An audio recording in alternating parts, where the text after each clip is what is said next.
दोस्तों आपके अपने चैनल ऑन स्टडी क्लास पर मैं आज आप लोगों को फिर से एक क्वेश्चन और इम्पोर्टेंट जो है कि मैं लेकर के आ गया हूं इकोनॉमिक्स ऑनर्स पेपर 5 का। देखिए ये इम्पोर्टेंट क्वेश्चन इसलिए मैं कह रहा हूं क्योंकि भारत जैसे विकासशील देश की आर्थिक विकास में विदेशी पूंजी की भूमिका का वर्णन करें। यानी कि भारत जैसे जितने भी विकासशील देश है उसमें आर्थिक विकास में विदेशी पूंजी किस तरह से काम कर रही है, उनका भूमिका क्या है। इसलिए ये क्वेश्चन इम्पोर्टेंट बनता है, नहीं भी बनता है तो आप लोगों को इस बात की जानकारी होना अति आवश्यक है, परंतु इसको ध्यान में जरूर रखेंगे। और या एक क्वेश्चन और भी हो सकता है कि एक विकासशील अर्थव्यवस्था में विदेशी पूंजी की आवश्यकता, महत्व एवं खतरों का उल्लेख करें। ठीक है, इसमें खतरा भी है। जिस तरह से आप किसी से ऋण लेते हैं तो इस तरह से आप अगर विकास की ओर लगा रहे हैं तो बहुत अच्छे है, उसको सधा भी लेंगे और कुछ फायदा मुनाफा बहुत ज़्यादा भी हो जाएगा। परंतु अगर उस ऋण को आप दुरुपयोग कर रहे हैं, मतलब ऐसे चीज़ों में जिसमें विकास नहीं हो रहा है, वैसे चीज़ों में अगर खर्च कर देते हैं और लगा देते हैं, निवेश कर देते हैं, तो आपका रिजल्ट क्या आएगा, बहुत ही दुर्दशा यानी कि दुर्गति जैसी होगी। तो इस हिसाब से आप लोगों को मैं बताने वाला हूं इसका आंसर क्या हो सकता है और कितने अर्थशास्त्री इस पर क्या विचार रखते हैं। तो विश्व के विकसित कहे जाने वाले प्राय सभी राष्ट्र किसी न किसी सीमा तक अब विदेशी पूंजी एवं विदेशी सहायता पर निर्भर रहे हैं। जिस तरह से प्रत्येक व्यक्ति या कोई भी व्यक्ति हो कभी न कभी किसी न किसी व्यक्ति से मतलब कुछ न कुछ रुपया या कोई भी चीज के लिए निर्भर हो जाते हैं, उसी तरह से आप विश्व कोई देश भी हो या राज्य हो या कोई भी हो, एक दूसरे पर निर्भर रहना पड़ता है। ठीक है ना। तो विदेशी पूंजी के अभाव में कोई भी राष्ट्र उन्नति नहीं कर सका है। यदि कोई अल्प विकसित देश तेजी से अधिक विकास करना चाहता है तब उसे विदेशी से आधुनिक मशीनरी एवं संयंत्र तकनीकी ज्ञान, खुले हिस्से पुर्जे तथा दुर्लभ कच्चे माल के आयात करना पड़ेगा। इन आयातों के भुगतान का एक तरीका यह हो सकता है कि अल्प विकसित देश अपना निर्यात बढ़ाए।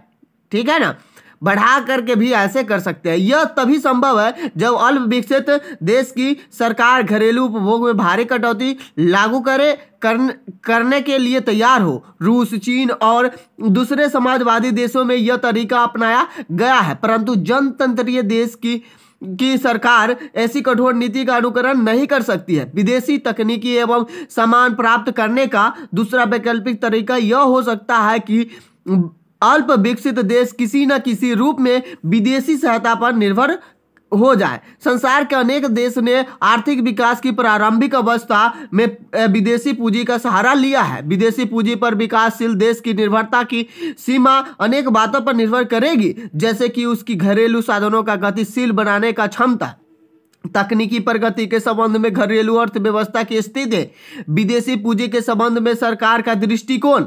मैं पहले ही बता चुका हूं कि आप किस दृष्टिकोण से ले रहे हैं, किस और पैसा को लगा रहे हैं। अगर सोच समझ के लगा रहे हैं जिससे विकास होने वाला है, जैसे कि आप लगा लिए घर बनाने के लिए कोई लोन ले लिए और उसका अगर मेरा इनकम नहीं आ पा रहा है तो हमारा क्या होगा, दुर्दशा होगा।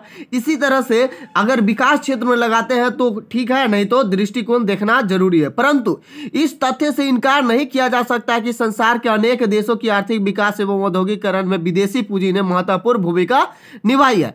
इससे यह भी निर्णय नहीं होता है कि विदेशी जो पूंजी है वही हमारा आर्थिक या कोई भी विकास करवाई है, यह पूरी तरह से नहीं सक्षम है। ठीक है ना, अपना भी होना बहुत जरूरी है। ठीक है ना। तो आर्थिक विकास में विदेशी पूंजी की आवश्यकता क्या है। तो अल्प विकसित देशों की आर्थिक विकास हेतु विदेशी पूंजी की आवश्यकता और महत्व निम्न कारणों से स्पष्ट जान पड़ता है। देखिए आपको अगर विकास करना है तो आपको पैसा कब लेते हैं, जब आपका पैसा बहुत ज्यादा हो और कुछ पैसों के कारण आपकी बिजनेस या कोई भी चीज नहीं स्टार्ट हो रही है, उस स्थिति में आप थोड़े बहुत पैसा कहीं से ले सकते हैं। उसी हिसाब से ये भी समझना है कि हम थोड़े बहुत लेने के लिए रहेंगे, लेना भी जरूरी है क्योंकि पूरी तरह से इकट्ठा नहीं हो पाता है। जिस समय कार्य सब शुरू होता है उस समय ये अनुमान नहीं लगाया जा सकता कि हमारा कितना खर्च होने वाला है। तो अगर हम स्टार्ट कर चुके हैं तो बीच में छोड़ नहीं सकते, इसलिए कुछ जो है किसी दूसरे से लेना पड़ेगा, वही बात है। तो आर्थिक विकास का विस्तृत कार्यक्रम लागू करने के लिए अल्प विकसित देश के पास उपलब्ध घरेलू पूंजी बहुत कम होती है, अतः घरेलू पूंजी की अनुपूर्ति के लिए विदेशी पूंजी का आश्रय लेना लगभग अनिवार्य सा हो जाता है। बात समझ पा रहे हैं ना।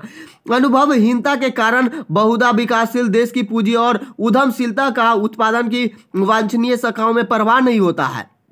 विदेशी पूंजी घरेलू पूंजी को निवेश का उपयुक्त मार्ग दिखा सकती है। जैसे कि आपका कोई घर में के कोई सामान व्यर्थ है, बता तो रहे हैं कि आपके पास बहुत है, परंतु थोड़े से और आवश्यकता मिल जाने से कोई बहुत बड़ा कार्य हो सकता है, तो आप स्टार्ट करिए, नहीं तो वो जो आपके पास है वो व्यर्थ चला जाएगा। ठीक है ना। उपयुक्त मार्ग दिखा सकती है जो रखा हुआ है ना।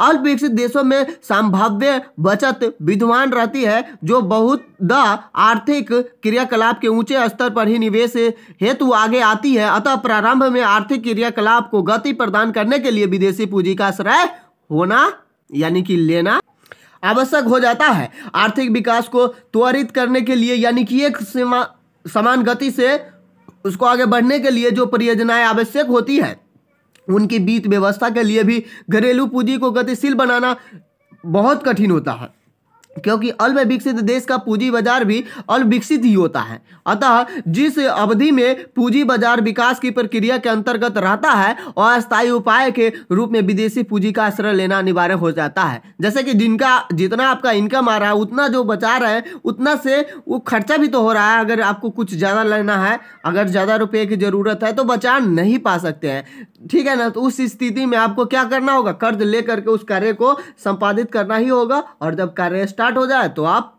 उसको लौटा भी सकते हैं। ये भी हम लोग बाद में पढ़ेंगे कि अगर नहीं लौटाए तो हमारा जो कर्ज है वही बढ़ जाएगा, तो ऐसे क्रिया में हम लोगों के लिए ये हानिकारक होगा। तो हम देखेंगे आगे क्या है। विदेशी पूंजी अपने साथ ऐसी उत्पादन साधन भी लाती है जो आर्थिक विकास हेतु आवश्यक होते हैं और जिनका अल्प विकसित देश में अभाव होता है, जैसे तकनीकी ज्ञान, व्यावसायिक अनुभव एवं जानकारी। अगर ऐसी चीज अगर आ रही है, जैसे कि विदेशों से अगर ज्ञान आ रहा है, बहुत काम करने वाला है, ठीक है ना, कि अगर अल्प विकसित देश में उसका अभाव अगर है तो ये बहुत ही जानकारी हेल्पफुल होता है। ठीक है। तो विकासशील अर्थव्यवस्था में सार्वजनिक निवेश के विस्तृत कार्यक्रम का प्रभाव वस्तुओं एवं सेवाओं की पूर्ति की अपेक्षा उनकी मांग में अधिक वृद्धि करना होता है। इससे अर्थव्यवस्था में स्फीतिक दबाव उत्पन्न होते हैं, जो संरचनात्मक कठिनाई की उपस्थिति के कारण अधिक मजबूत हो जाते हैं। खाद्यान्न एवं दूसरे उपभोक्ता पदार्थ का आयात संभव करके विदेशी पूंजी का स्फीतिक दबाव घटाया जा सकता है। यानी कि कोई दूसरा चीज जरूर निर्यात कर करके उससे पैसा कमा करके उसको देना जरूरी हो जाता है। अपने घर से देंगे तो हो गया, कहानी खत्म। ठीक है ना। बात समझ। तो कहीं से कमा करके तब देना है, तो इसलिए निर्यात बढ़ाना होगा, कोई दूसरा चीज उत्पन्न करके। जैसे कृषि क्षेत्र में अगर यहाँ पर हमारा भारत संपन्न है, तो कृषि का विकास करके उसको हम क्या कर सकते हैं, लौटा सकते हैं। कम जनसंख्या वाले अल्प विकसित अर्थव्यवस्था की कृषि विधियों में सुधार करके आर्थिक विकास की प्रक्रिया आरंभ कर सकती है। यह देखिए यहाँ पर साफ लिखा हुआ है कि हम किसको सुधार कर सकते हैं, क्योंकि यहाँ पर कृषि है, कृषि प्रधान देश है हमारा भारत, है ना। तो उसमें कृषि के अगर व्यवस्था को सुव्यवस्थित कर दिया जाए तो उससे हम क्या कर सकते हैं, उसको विदेशों को बेच सकते हैं। क्यों? क्योंकि विदेशों में ये कृषि नहीं होता है। बहुत ऐसे देश है जहाँ पर जो खदान चीज होते हैं वो उत्पन्न नहीं होते हैं, वहां पर हम बेचेंगे और वहां से जो पैसे आएंगे उसको हम दूसरे चीज में खर्च करेंगे, जो लिए होंगे दूसरे कार्य के लिए। ठीक है। निसंदेह फसल आवर्तन जैसे सुधारों के लिए अधिक पूंजी आवश्यक होगी, किंतु यंत्रीकरण जैसे सुधारों के लिए बड़ी मात्रा में पूंजी चाहिए।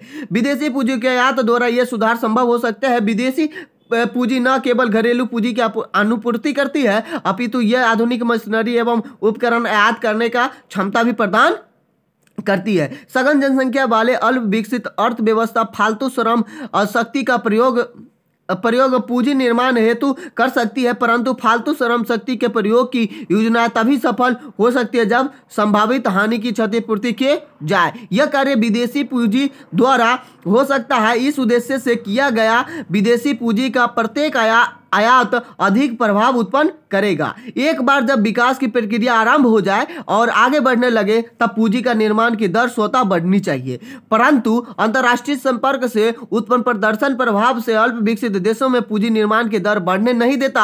आर्थिक विकास स्वतः इन संपर्कों में वृद्धि करता है। राष्ट्रीय आय बढ़ाने पर अतिरिक्त आय का बड़ा अनुपात उपभोग पर खर्च होने की संभावना रहती है। अतः अल्प विकसित देशों की पूंजी निर्माण की दर में त्वरित वृद्धि के लिए विदेशी पूंजी का सहारा लेना आवश्यक हो जाता है। बोल दिया कि खर्चा जो है वो खर्चा तो अल्प विकसित देशों में जनसंख्या का भी प्रॉब्लम होता है, इसलिए खर्चा तो रुकने वाला है नहीं, तो इसको भी ध्यान में रखना है। विदेशी पूंजी का आयात आधारभूत अधिसंरचना के सृजन, नए उद्योगों की स्थापना, प्राकृतिक संसाधनों का विदोहन तथा नए उत्पादन क्षेत्रों की शुरुआत द्वारा रोजगार के नए अवसर पर उत्पन्न करता है। फलतः अल्प विकसित देशों में व्याप्त बेरोजगारी समाप्त हो जाती है। अर्ध विकसित राष्ट्रों में आय का स्तर निम्न रहने से आर्थिक विकास की प्रारंभिक अवस्था में विनियोग के साधनों का प्राप्ति के लिए आंतरिक उपभोग को कम करना पड़ेगा, जिसका जनता पर बुरा प्रभाव पड़ेगा। परंतु विदेशी पूंजी की सहायता से उपभोग को उच्च स्तर पर रखा जा सकता है। अतः एक ऐसे राष्ट्र में जहां उपभोग स्तर पहले से ही निम्न हो, विकास की प्रारंभिक अवस्था में उपभोग स्तर में वृद्धि करने में विदेशी पूंजी का विशेष महत्व होता है। देश के उपभोग स्तर से वृद्धि होने से उत्पादन की मात्रा में वृद्धि होती है। ऐसी परिस्थिति में उपभोग वस्तुओं की पूर्ति में वृद्धि करने हेतु किया गया व्यय विनियोग का रूप धारण कर लेता है। इसके अतिरिक्त विदेशी पूंजी का उपभोग आयात को बढ़ाकर उपभोग वस्तुओं की घरेलू पूर्ति को वृद्धि में किया जा सकता है। प्रायः विकसित व अर्ध विकसित राष्ट्रों में के मनुष्य के जीवन स्तर में बहुत अंतर पाया जाता है, जो विश्व शांति के लिए एक खतरा है। अस्थायी विश्व शांति के लिए अर्ध विकसित राष्ट्रों का तीव्र विकास होना आवश्यक है। बचत की दर कम होने से इन देशों का विकास संभव नहीं हो पाता है। जीवन स्तर में वृद्धि विदेशी पूंजी की सहायता से ही प्रायः संभव हो सकती है। विदेशी पूंजी भुगतान संतुलन की कमी को दूर करने में सहायक सिद्ध होती है। अर्ध विकसित राष्ट्रों में तीव्र विकास प्रायः भुगतान संतुलन की कमी को उत्पन्न करता है। आर्थिक विकास अप्रत्यक्ष रूप से प्रभाव डालने के अतिरिक्त निम्नांकित ढंग से प्रत्यक्ष प्रभाव भी डालता है। विकास कार्यक्रम को पूर्ण करने के लिए भारी मात्रा में पूंजीगत सामान, तकनीकी ज्ञान एवं आवश्यक कच्ची सामग्री का आयात किया जाता है एवं बहुत से कच्चे पदार्थ जो पहले निर्यात किए जाते थे अब उनका उपयोग देश में होने लगा है, जिससे निर्यात में कमी व भुगतान संतुलन विपक्ष में हो जाता है। विदेशी पूंजी की सहायता से देश का मुद्रास्फीति रहित विकास किया जा सकता है। विदेशी पूंजी प्राप्त नहीं हो तो अधिक विनियोग करने के लिए हीनार्थ प्रबंध का सहारा लेना पड़ता है, जो मुद्रास्फीति को जन्म देता है। परंतु विदेशी पूंजी मिलने की सुविधा के कारण विनियोजन की कमी को हीनार्थ प्रबंधन के स्थान पर